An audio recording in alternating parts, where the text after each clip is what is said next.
On Facebook, Heartland FM 100.6, follow our Twitter, @Heartline100.6 FM, invite our BlackBerry Messenger, 54DD 9215, Instagram and Heartland FM, WhatsApp, 0855 885 1006, download our Google application. Heartland FM Karawaci. Ya, halo selamat pagi Heart Listeners, apa kabar Anda? Kesempatan kali ini bahagia rasanya. Kali ini kembali Heartline Coffee Morning hadir dari Max Coffee, Bento Junction, Lipo Village, Tangerang.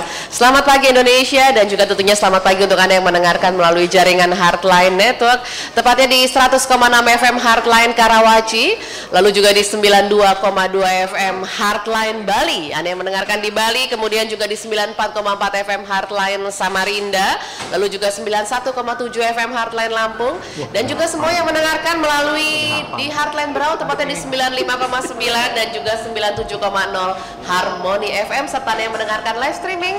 Selamat pagi di www.heartline.co.id dan juga heartlineradio.com. Saya Ria dan juga tentunya rekan saya Bung Jose Marwan. Pagi Bung Jose. Pagi Ria. Suaraku gede banget. Kecilin dikit. Iya, lagi riuh-riuhnya jalur independen dan juga partai politik. Tapi hari ini kita nggak bahas ke situ. Harusnya bisa sih, warung politik digital gitu. Warung politik digital ya. Partai digital ya. Partai digital. Oke, langsung saja sudah ada 5 narasumber kita saat ini ya. Baik. Bung Jose. Sudah ada beberapa narasumber listener yang juga hadir di Max Coffee pada pagi hari ini. Saya akan sapa satu persatu. Yang pertama ada Pak Joko Kurniawan, Senior Business Consultant. Pak Joko, selamat pagi. Selamat pagi Bung Yose, selamat pagi. Semangat ya Pak ya. Selamat pagi Pak Joko. Ini lama-lama Pak Joko jadi penyiar radio nih. Iya. Amin. Ada punya radio sendiri Pak ya. Iya, oke, nanti kita pikirkan. Oke, lalu juga di samping beliau, beliau adalah seorang praktisi teknologi perbankan, ada Pak Irfan Budiman. Pak Irfan, selamat pagi Pak. Selamat pagi. Apa kabar Pak? Baik. Baik ya. Tadi sudah berjumpa dengan putranya Pak? Ya, Katanya kuliah sebelah sini juga. dekat banget Pak. Kita tinggal di sebelah gitu. Iya, harus betul. Tadi udah bilang ditonton. Oh gitu, ya. Dan juga ada Pak Funky Christian, beliau adalah Ketua DPD Apkomindo DKI Jakarta dan juga founder dari pasarindo.com. Pak Funky, selamat Selamat pagi Pak. Pagi Pak Yose. Ya, ini dari Bekasi loh Pak ya. Funky. Oh iya. Dari Bekasi pagi-pagi sudah beliau ke sini loh. Dari Tapi planet masih- Pak, dari planet. Tapi masih dalam lingkup Indonesia kok Pak. Indonesia. Ada juga Pak Andi Joyo Budiman, beliau adalah co-founder dari airipost.com. Pak Andi, selamat pagi. Selamat pagi Bung Yose. Iya. Selamat pagi hard listener semua. Iya, dan terakhir Pak Antoni Kosasih, beliau adalah co-founder dari jurnal.id. Iya. Pak Anton, selamat pagi. Selamat pagi Pak. Iya, pagi. Lalu apa pertanyaannya Ria? Kita ngomongin temanya nih warung digital ya. gitu ya. Barangkali ke Pak Funky dulu, Pak Funky Christian ya, Ketua DPD Apkomindo nih, Pak. Warung digital, Pak. Apanya nih, Pak, yang diwarungkan nih? Iya, Ini kan mungkin sesuatu apa yang yang- digitalkan Pak, bukan warung. Yang digitalkan warungnya, ya. Apa dia warungkan, bukan apa yang diwarungkan. Jadi kalau dari segi istilahnya sebenarnya pendekatan warung digital ini mungkin bukan, sekarang ini bukan jadi istilah yang agak aneh ya, karena seringkali kita dengar gitu kan. Nah kebetulan kalau kami di Apkomindo dari awal tahun kita ada joint force juga dengan asosiasi lain, dalam hal ini AD, kita menggalang kekuatan untuk menggelar warung digital. Nah kebetulan kalau Apkomindo ini kan anggotanya sebagian besar pengusaha komputer, ya, pengusaha di bidang komputer, baik yang punya toko retail, ya, artinya juga segmen UKM, ya, mungkin juga tanda kutip warung digital gitu kan, sampai ke software developer, ya, sampai ke sistem integrator. Jadi memang luas cakupan anggota kami, dan kami kan kebetulan hadir di 25 DPD nih se-Indonesia, ya, 2000-an anggota, jadi cukup luas. Nah kita lihat kita harus punya peran positif gitu ke masyarakat yang sedang giat-giatnya berusaha mentransformasi ke digital. Ya, nah salah satu yang kita lihat dan kita bidik itu ya para pelaku UKM yang mungkin kita kategorikan namanya warung digital. Ya. Ya, dan kami punya program namanya digitalisasi usaha mikro, Digium ya, bukan dicium ya, Oh, dicium. dikit lagi dicium. Digitalisasi usaha Pagi-pagi mikro. udah mulai. Iya, biar segar Bu Ria, ya kan? Digitalisasi usaha mikro. Jadi memang kita punya challenge ya, para pengusaha ini yang bergerak di bidang komputer membantu ya, ya para UKM untuk mereka bisa mentransformasi ya ke digital, artinya menggunakan teknologi digital dalam bisnis mereka, dalam proses bisnis mereka ya. Banyak yang kita coba galang kekuatannya. Makanya ada Pak Andi, ada Pak Antoni, ini kebetulan para anggota Pemindo. Gitu. Kalau Pak Irfan belum nih. Beda. Tapi pertanyaan selanjutnya Pak, kenapa UKM? UKM itu segmen yang sangat besar dan potensinya mungkin sudah dibicarakan di banyak sesi yang lain ya. Saya dengar Heartland punya acara yang ngomongin digitalisasi UKM banyak sekali. Nah, UKM itu kan kalau sekarang datanya mungkin sekitar 60 juta di Indonesia. Mungkin yang baru melek atau menggunakan teknologi baru 10%, ya, more or less 6 jutaan gitu. Menggunakan teknologi digital tuh bukan pakai kalkulator digital loh ya. Ya, kalau pakai kalkulator digital sih dari dulu juga udah pakai kalkulator digital. Jadi mereka menggunakan teknologi digital untuk mendukung proses bisnisnya. Nah, ini yang memang segmen yang besar yang memang kita harus galang kekuatannya, dan Indonesia tanda kutip presiden juga ke sana kan. Menaruh fokusnya gitu. Banyak instansi fokusnya ke sana. Kadin juga ke sana gitu loh. Jadi itu yang kita lihat, kami harus ambil bagian di situ. Ya. Oke. Ini kita kalau ke Jurnal ID ya, Pak Antoni Kosasi. Pak, kontribusi Jurnal ID apa Pak dalam konteks untuk warung digital ini Pak? Ya, jadi yang namanya usaha kan semua butuh pembukuan ya. Jurnal.id ini kita membuat solusi pembukuan online supaya pengusaha-pengusaha ini bisa mantau keuangan mereka seperti apa. Jadi kebanyakan kan kalau kita usaha nih, mikirannya jualan, tapi cost-nya pernah diperhatiin nggak? Nggak ada pembukuannya ya biasanya ya. Ya, jadi pembukuan itu suatu hal yang cukup penting ya, untuk memastikan bisnisnya tuh sustainable dan bisa terus berkembang. Nah, apa yang Jurnal.id offer di sini, kita dari yang tadi beli software itu cukup mahal, bisa jutaan rupiah mulainya, kita offer model langganan gitu. Dan hanya dimulai dari 150.000, jadi mungkin ya lebih affordable, tapi pengusaha kecil pun masih bisa mendapatkan sistem yang baik gitu. Itu sudah banyak banget yang ini modelnya web based atau? Betul, kita web based. Ya. Jadi di mana aja bisa diakses. Gitu. Baik. Iya. Apa ya? Dan para UKM, kok sepertinya kita kebingungan. Iya. Dan para UKM yang mungkin pakai Jurnal ID itu, mereka semua memang sudah dikasih tutorialnya. Mereka bisa update di mana aja, berarti begitu ya? Iya. Jadi kita juga fokusnya tuh membuat software akuntansi yang simple gitu. Jadi itu bagian dari visi kita, simple online accounting software. Jadi nggak terlalu ribet, belajarnya juga cuman perlu tinggal coba-coba sedikit, harusnya udah bisa.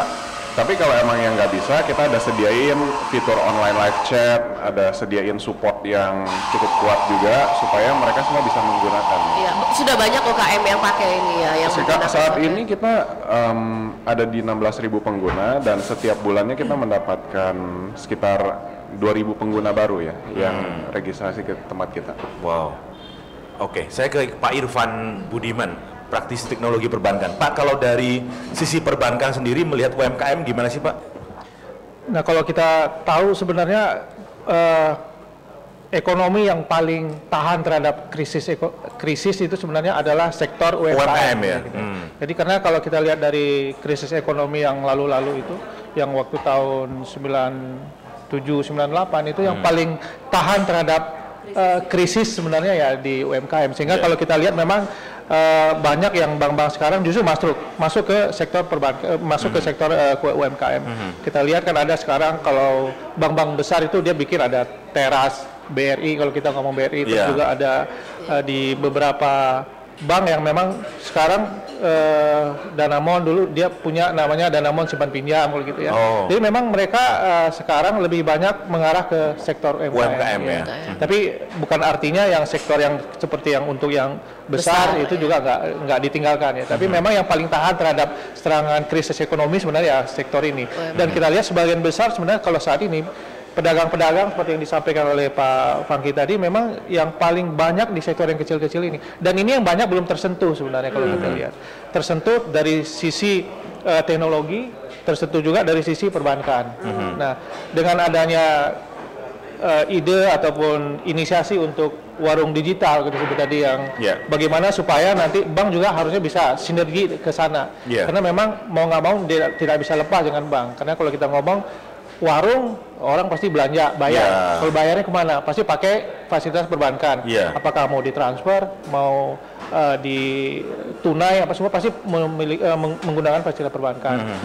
Nah, di sini kalau kita lihat peran perbankan itu udah sangat dominan gitu ya. Jadi mau nggak mau warung digitalnya juga harus didampingi dengan perbankan. Apalagi kalau sekarang kalau kita lihat banyak kota-kota besar juga kan udah mulai mencanangkan gerakan non tunai, udah nggak boleh pakai uang tunai. Nah, ini pembayaran pasti sudah menggunakan media-media yang sifatnya itu udah nggak non tunai. Dan ini juga akan mempercepat sebenarnya kalau di program pemerintah dan namanya inklusi keuangan, atau bagaimana perbankan itu bisa lebih jauh sampai ke bawah, pelosok-pelosok dan ke bawah, sampai ke sektor-sektor kecil gitu. Kalau kita ngomong kan sekarang yang bankable sebenarnya kalau kita lihat di Indonesia itu belum orang yang memang terbiasa dengan bank hanya di kota-kota besar, Pak. Atau paling sampai kabupaten. Tapi kalau di kampung-kampung sudah ada warung kecil, semuanya pakai tunai kan. Nah, dengan adanya warung digital ini ya kita harapkan baik itu produk-produk yang selama ini mungkin nggak sampai ke daerah yang memang diperlukan gitu bisa lebih mudah digunakan. Dan ini kan kalau kita lihat trennya sendiri kan sudah mulai banyak dengan banyaknya sekarang e-commerce ya. Yang sekarang beberapa financial technology company gitu sebutnya. Jadi ada orang udah gampang sekarang beli online semua. Tapi apakah memang ini hanya dikuasai oleh beberapa pihak? Tentu tidak. Kita pengen bagaimana seluruh pedagang-pedagang walaupun itu sifatnya UMKM mikro itu juga bisa tersentuh ke sana. Nah, peran perbankan di sini harusnya lebih aktif, terutama bank-bank yang memang menyentuh sampai ke daerah-daerah. Bank-bank yang ke daerah ya biasanya bank daerah biasanya, atau mungkin BRI yang paling jauh ke dalam menjangkau ya. Yang paling menjangkau. Mungkin itu ya perannya sangat sentral sekali kalau itu perbankan ya Pak ya. Ya kalau nggak ada perbankan ya susah, nanti kita pakainya seluruh pembayaran tunai Pak. Atau jangan-jangan Pak ya. Bedanya di mana Pak dengan perusahaan yang besar dan juga UKM dalam hal menyimpan uang? Biasanya kalau yang besar-besar kan naruh uang ke bank hanya untuk disimpan gitu ya. Beda dengan UKM. Jadi sebenarnya UMKM ada dua sisi. Kalau dari sisi perbankan ada dari sisi funding, dari sisi lending. Kalau dari sisi funding bagaimana bank itu mendapatkan dana ya. Jadi kalau dari sisi funding lebih penyaluran kredit. Nah ini kan peran penting sebenarnya fungsi bank itu adalah untuk intermediasi. Intermediasi itu bagaimana supaya ekonominya bergerak. Ekonomi bergerak itu kalau kita kucurkan kredit, kita kasih kredit. Nah kalau kita mau kredit bukan hanya ke pengusaha besar yang corporate, tapi itu tuh yang lebih kecil ke bawah itu ya usaha-usaha mikro.